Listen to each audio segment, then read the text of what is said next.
not the ticket. Thomas had to stay in the siding for the rest of the day. His fire went out and he grew colder and colder. The rain fell more heavily, and what had begun as a splendid day began to turn into a disaster. "I wish I was in my nice warm shed," he said to himself miserably. At last the inspector returned. "Cheer up, Thomas," he said. "You'll be at the museum tomorrow, and they have promised to mend your front end in the workshop." "Thank you, sir," said Thomas, "but I can't run on rails. How can I get there?"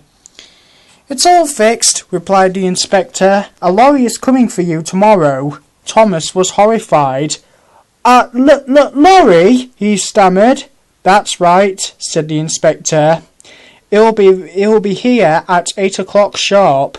Thomas slept badly that night. He kept wondering what Gordon, Henry and James would say if they knew he had finished his journey on a lorry. He almost thought he could hear them laughing.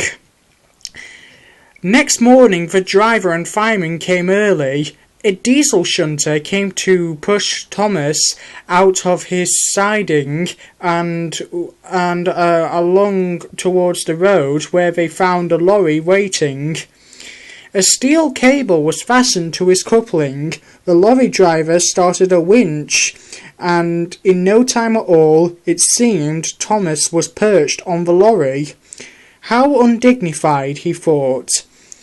But he found as they went along that he had a marvellous view of the countryside and time to enjoy it too. But Thomas soon began to feel bored. At last houses began to appear on either side of the road. "Perhaps this is York," thought Thomas hopefully. It was, but the driver was unsure of his way. He parked the lorry and went to find a telephone. A man wearing a flat-topped cap with a yellow band around it came to Thomas.